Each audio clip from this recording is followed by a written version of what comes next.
What's going on, everybody? You know who it is here, and it's time for part 3 of this mini-series where I'm going to be discussing my entire record collection from A to Z. Now, like I've said in the other parts, this is typically a metal channel, but for many years before I was exclusively collecting just metal records, I was collecting a lot of other stuff. So obviously this is going to be a lot of stuff in this video that isn't metal, but we're starting off with something in the vein of metal with the amazing Elder, with the album Deadroot Stirring. Elder, one of my favourite modern sort of progressive doom and stoner bands of the modern era.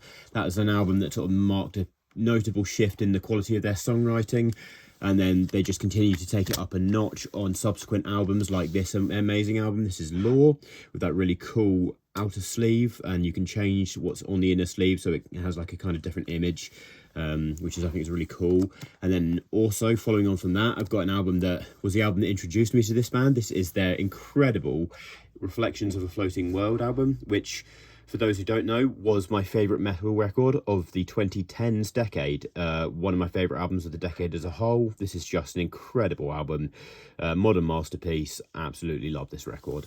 And then following on from that, I have got the Innate Passage, which wasn't the follow-up from the one I just showed you. This is actually the most recent full length. I didn't like the follow-up, but I feel like they kind of renewed their quality, and also the album artwork on that is amazing.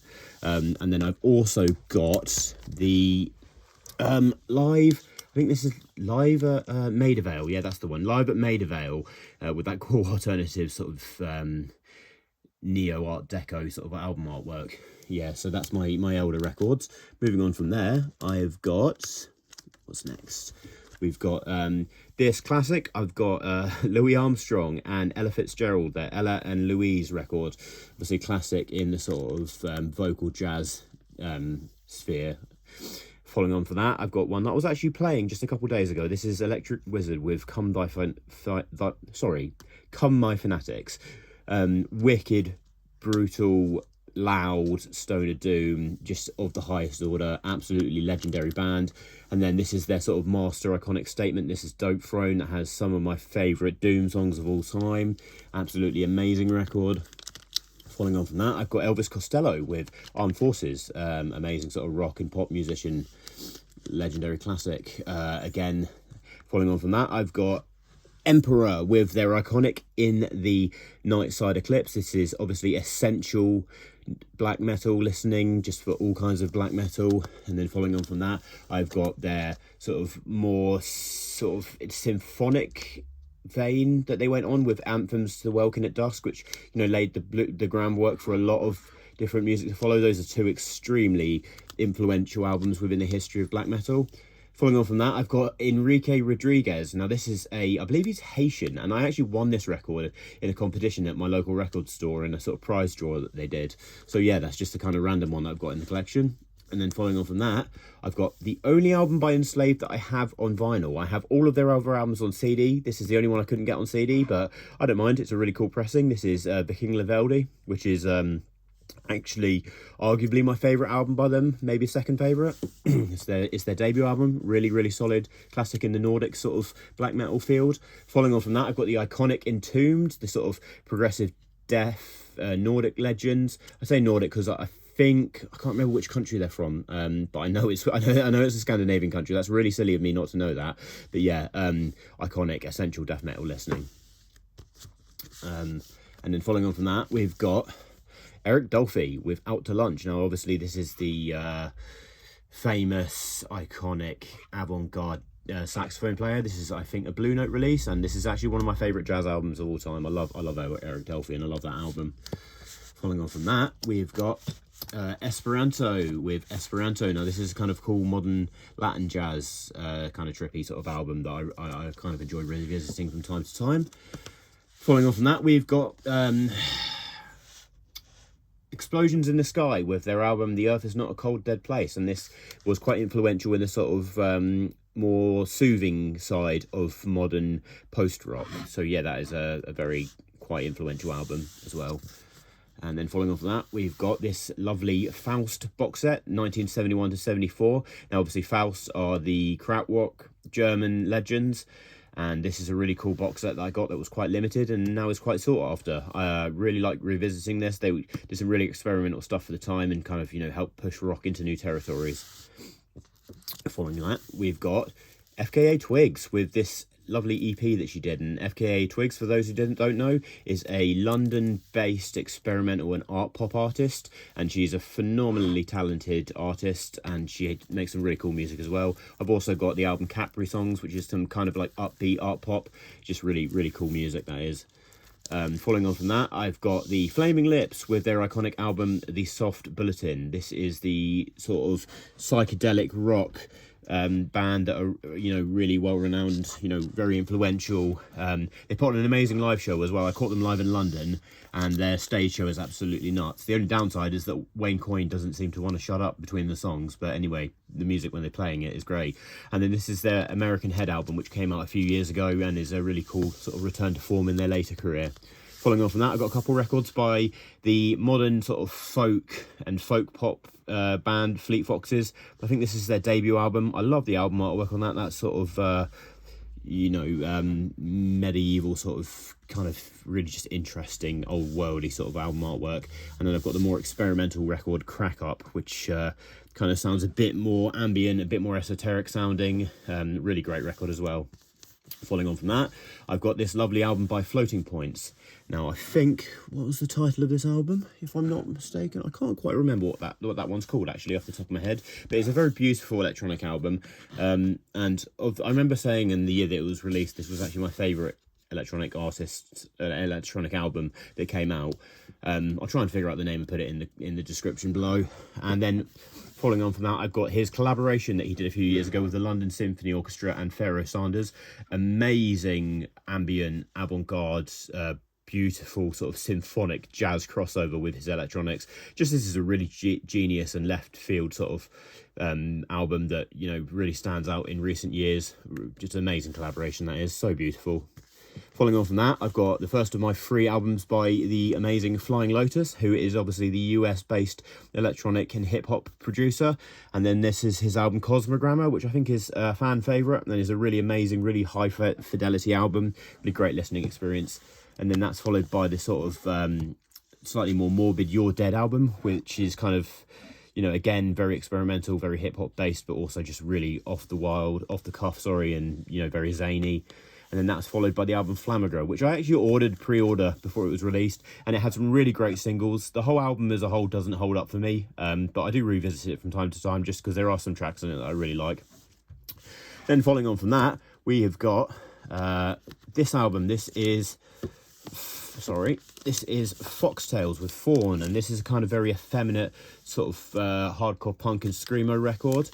And then following on from that, we've got one of my favourite musicians of all time. This is Frank Zappa. I have a lot of records by Frank Zappa, so you'll see. This is the most iconic Frank Zappa album, so most people who, you know, listen to him will come across this in the earlier part, but also a lot of people will just listen to it if they're just going to dip their toes into it, because his kind of music, his kind of experimental, artistic rock isn't for everybody. But yeah, that's Hot Rat. And then following on from that, we've got Chunga's Revenge, another very cool one. And then we've got another iconic album with One Size Fits All. Following on from that, we've got a live album of his, which is Halloween in the Big Apple, 1977. Zappa was a phenomenal live artist, and I just really wanted to have some cool live music of his. Following on from that, I've got the very great, wonderful title, Shake Your Booty, another one of his bigger, well-known albums. Now, the next one is my favourite Zappa album. This is Joe's Garage, Acts 1, 2, and 3. I think this is my favourite because not only does it display some of his best guitar playing and, you know, best instrumentation, but like a lot of his albums, if you actually read the lyrics, the concept just seems beyond ridiculous. Like, they're so silly and just so, like, written by an absolute madman that you'd think, like, how could anybody take that music serious? But then when I say with a lot of my favourite music, something that really sticks out to me about music that is genius is that when you're able to tread the line between making something that's borderline ridiculous but being equally balanced out by just intelligence and creative ability, then I think that is what really kind of gets towards the verge of genius there. And I think Frank Zappa did that to a T, and, you know, his sort of humorous take on rock and storytelling is just you know, second to none in the sort of popular music sphere. He was an absolute genius. I wish I could have seen him live. He was just gone before my time, unfortunately. And then following on from that, like I said, he was a phenomenal guitar player, and he has this great album, this live guitar compilation of him just shredding away and being an absolute machine. Following on from that, I've got, this is one of my favourite hip-hop albums of the modern era. This is Alfredo, which is a collaboration between the rapper Freddie Gibbs, and The Alchemist, who is a music producer. This is a collaboration that is come from a match made in heaven. The two of them complement each other so well. Not only is Freddie Gibbs one of the best rappers working today, but The Alchemist is a genius. They released a follow-up album to this actually last year, which I didn't manage to source on vinyl yet. I don't think it's quite as good. I think it has some really good singles. I don't think it quite captures the sort of energy that they had on this album, but it's still very good, and this is a modern classic. Absolutely love this record. And then following on from that, we've got one of my favourite classics in the hip-hop sphere. This is Freestyle Fellowship, an underrated album, Inner City Griots. I think I've talked about this on the channel in a collection update, but yeah, just really amazing ability from the collective here, and the instrumentals are great. Just a really great technical hip-hop album from the 90s. I love this album. It's just great. And then getting on from there, we're going to see a bit of Japanese jazz in this video. So the first one is George Otsuka Quintet with his album Loving You George, and this is a live album at the Nemu Jazz Inn. Picked this up at my local record store. They funnily enough, they cottoned on to the fact that I like the sort of Japanese popular music and jazz and stuff, and I just think that they got a lot in and got a really good selection. I just think the quality coming out of that country for that sort of music has always been phenomenal. Then Gerald Clayton, I think this is another Blue Note release. This is a more recent one. Gerald Clayton is the piano player, and he has some great songs on here with some great collaborations. Really, really pretty album that one is. Following on from that, we've got Glenn Branca with The Ascension. Now, Glenn Branca is obviously the famous noise rock and experimental post-punk artist, and this is a really cool, really monolithic album. Very influential for post-rock and bands like Swans. Following on from that, I've got Futima Itabashi Trio, Rise and Shine. Now, Futima Itabashi was a Japanese drummer, and this is a really great record for him. This is just a really great Japanese jazz record. If you want to hear some really high-quality percussion, then this is a good one to visit. Next one is one of the earlier albums that I added to my collection back in the day, and this is Nooms out of Russia. And these guys play a sort of indie electronica. And you know, there's some really pretty elements to it, and it's kind of very spacey. It feels like it's out of sort of a vintage sci-fi movie. Really cool album artwork as well. Following on from that, I've got a band that I got into last year. This is God Dethroned. I picked this up at the Damnation Festival. Amazing black and death metal band. Very consistent throughout their career. This is the Grand Grimoire. Just really, really cool album. So I'm just going to push some of the records in there now, and then we're going to get on to the next unit of the stuff that I'm going to talk about in this video. So the first from this unit I'm going to talk about is a metal one. This is Godkiller with The Rebirth of the Middle Ages. Now, Godkiller is a black metal artist that hails from Monaco, of all places, funnily enough. Really, really great EP this is. I love this record, and I revisit it a lot. Obviously, judging by the title, you can probably guess it's quite sort of medieval sounding, and it's just a really interesting short sort of experience. Following on from that, we've got the first of my Godspeed You Black Emperor records. Now, this is the iconic post-rock group, and this is the album F-sharp, A-sharp, Infinity. Really, really iconic debut. Love the album artwork. Really mysterious stuff, and yeah, if you've seen 28 Days Later, you'd know some of the music off of this. Following on from that, I have got the album. This is the EP, and you know what? It's gone off the top of my head. Yeah, there we go. Slow Riot for New Zero Canada. Continuing with the quality bar that they set off on the debut. This is just a really cool EP. And then following on from that, we've got probably their most iconic album. This is Lift Your Skinny Fist Like Antennas to Heaven. First time I listened to this changed how I view music. Like I could not anticipate how I was going to react to this. It felt completely cinematic. The instrumentation was unlike anything I'd ever heard.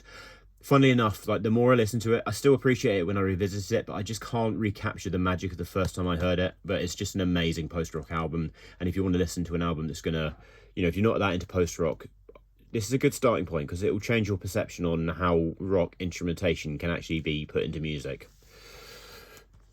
Following on from that, we've got the album Alleluia, Don't Bend, Ascend, which is a album that came out quite a few years later, and it has a sort of more Middle Eastern tinged sound. Really great album.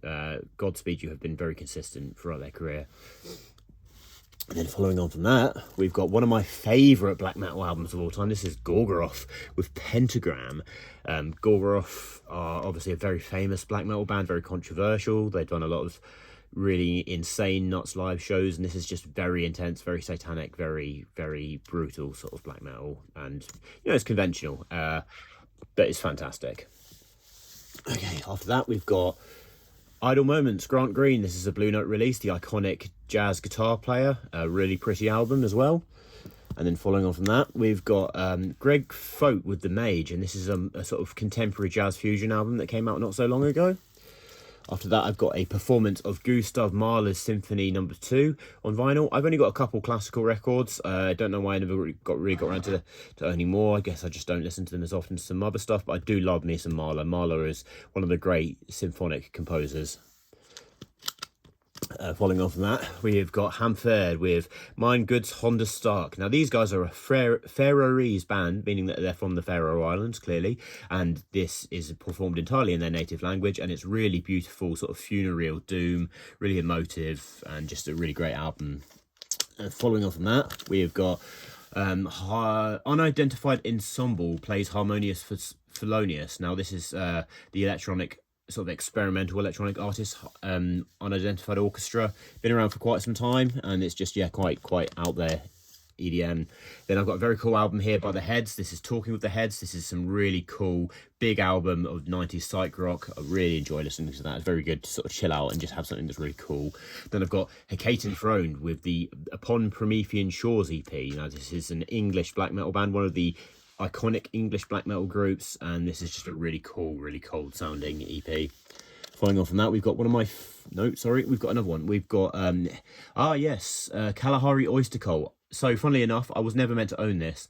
I'd actually ordered a Talk Talk record from Juno Records, and they sent that to a guy in Liverpool by mistake and sent me his Kalahari Oyster Cult disc. And when I told them, they said, yes, we realise what we've done. Just hold on to that one and we'll send you a replacement for the Talk Talk album. And actually, funnily enough, this is quite a good like vintage house EP. It's got some really cool tracks on it, so I was quite chuffed to have that, you know, for a bit of variety. I do like some electronic music, as you already know. Following on from that, I've got Hippocampus with Landmark. Now, this is actually one of my favourite indie rock albums of the 2010s. Probably the favourite. Love the album artwork. This is just really sunny, really great contemporary. I don't think they've kind of hit this level since I think they kind of fizzled out a bit, unfortunately. But, you know, if you really want some really nice, sunny, summery indie rock, then I'd recommend that. I've probably listened to that more than any other record, because when I got it, it's quite a short album, and when I got it, I just listened to it over and over and over and over again. And I think subsequently over the time, it's just kind of gotten to that point, but it still plays great. Following on from that, we've got Hiroshi Suzuki, the iconic Japanese trombone player, with his awesome album Cat. And so obviously Hiroshi Suzuki is a big name within the Japanese jazz scene, and this is an album that got reissued for this kind of quirky album artwork for people who just appreciate the sort of Japanese aesthetics. But then again, you know, what's the point of aesthetics if you don't enjoy the music? And this is a really, really cool album, really fun. Following on from that, I've actually got 2 copies of this album. So originally when I ordered this, the distro, basically my original one got lost in the mail, and I let them know, and they said, okay, hang tight, we'll send you another one. And then about a year later, the original copy finally showed up. So I emailed them and said, oh, I've got the original copy, and they said, oh, don't bother returning it. So yeah, that's how I ended up with 2 copies of this horrendous album. This is Idol, which is their kind of breakout album. Horrendous are a sort of progressive death metal band, and they play some really, really great stuff. Just absolutely phenomenal music. And then I've got their most recent album, Ontological Mysterium, which kind of took it in a more, I think it kind of generally has a kind of bigger sound, and they explore more sounds with that album. Obviously, Horrendous have amazing album artwork. Can't wait to see what this band do next. Following on from that, we've got, what have we got next? Oh yes, Howie Lee with 7 Weapons. Now this is a Beijing-based EDM producer. So if you want to hear some really cool Chinese electronic house, then that's a good one to visit. Following on from that, we have got the first 2 albums by the Bristol English punk band, Idols. Now this is Brutalism, their debut album.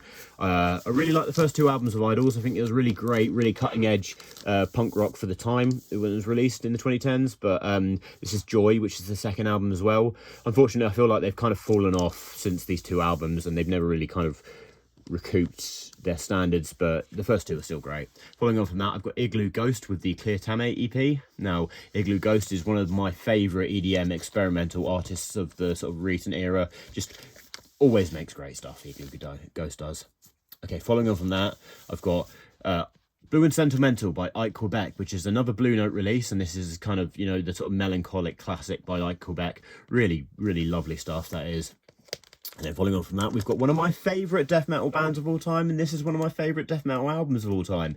This is the iconic Close to a World Below by Immolation, who I am seeing on Tuesday. I cannot fucking wait. They're going to be so good. They're a bucket list band for me.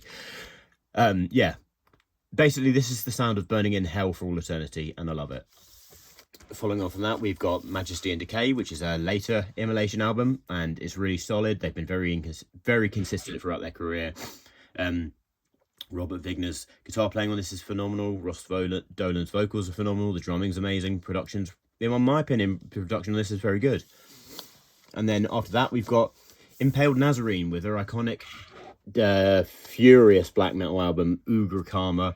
This is again another personal favorite black metal for me. Really intense, really misanthropic, just it's savage. And then following off from that, we've got In Battle with The Rage of the Northmen. And this is brutal Nordic black metal, really fast, a lot faster than like anything you'd get on an Enslaved album. But again, it kind of keeps up with these sort of Nordic Viking themes. Following on from that, then we've got Incantation, and this is the iconic Onward to Golgotha album, one of the most iconic death metal records of all time. I'm just going to move this camera a little bit so you can see what's going on.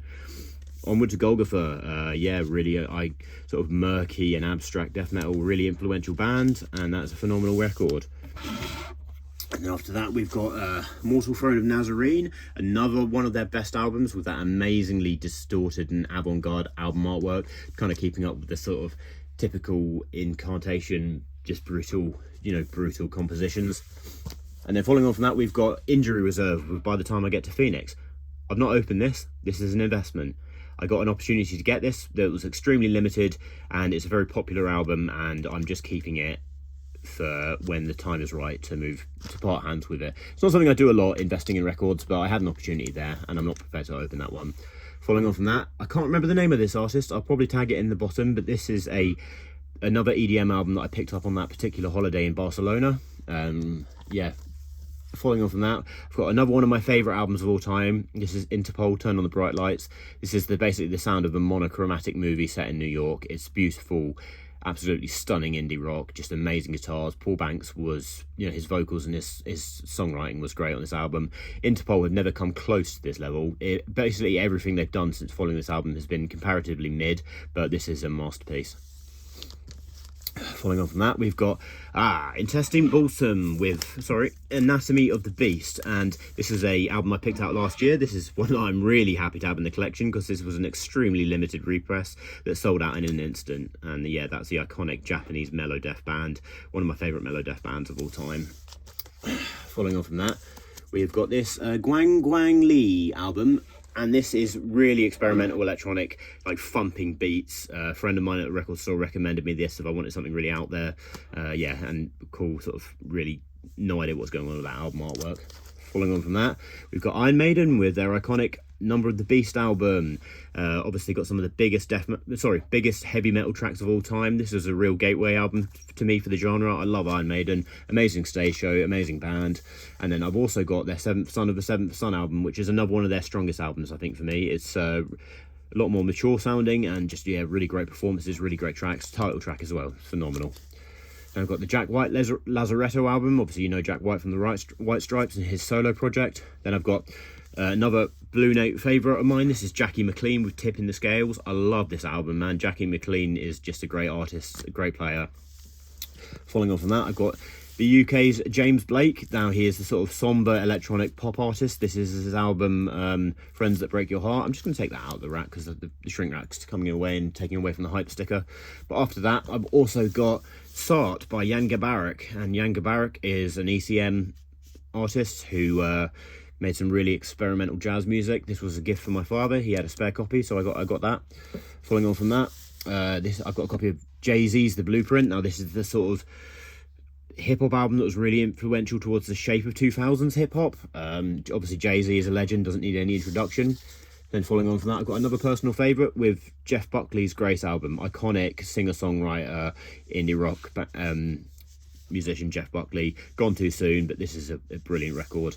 And then I've also got this lovely box set of his live at Sine, which was a cafe, I think, in New York. And basically this box set encapsulates what it would be like to go and sit in a small cafe and listen to Jeff Buckley's genius just radiating across a double album, or 4 LPs worth of music. Following on from that, I've got the legendary Hendrix with Axis Bold as Love, one of the greatest, most influential guitar players of all time. Doesn't need any introduction. Then I've also got his Band of Gypsies album, which has a sort of more raw and live, lived-in feel. Just really demonstrates what of a monster that he was in a live setting. I've got Joanna Newsom, who's a sort of modern art pop artist, and this is her Have One On Me record. Got it in a nice box set as well. Then I've also got John Coltrane, Blue Train. John Coltrane's one of my favourite artists of all time, and this is one of the first ever jazz albums I ever got into. Had it on my iPod back in high school. Yeah, and really cool album. Really iconic fanfares that open it up and close the record. His playing is just absolutely beautiful, and that album artwork's great. After that, I've got his iconic I Love Supreme. This is essential jazz listening for anyone who wants to get into jazz, regardless of the era. And then following that, I've got one from his Freeform era, and this is Meditations, which is just a slightly shorter disc. And obviously, if you know anything about freeform jazz, it's just controlled chaos. And then after that, I've also got John Hopkins with Immunity. And now John Hopkins is a UK-based electronic sort of ambient artist who makes some really great stuff. This is a really phenomenal, really intelligent electronic album. Really like this one. Really love revisiting it. Just before I go, I just want to shout out one that I actually forgot to include in the last video, and that is this Dragged Into Sunlight box set that I got quite recently. It includes their Hatred to Mankind album and some trinkets as well. Yeah, just really amazing, brutal, death doom record that features a lot of kind of snippets from very, very evil people and some phenomenal performances. It's an extremely heavy record. And I'm seeing them again this year, so hopefully that's going to live up to expectations. Right, guys, as always, stay tuned for another video. Stay brutal, and follow me on Instagram if you haven't already at YouKnowHughMetal. And see you later. Stay brutal.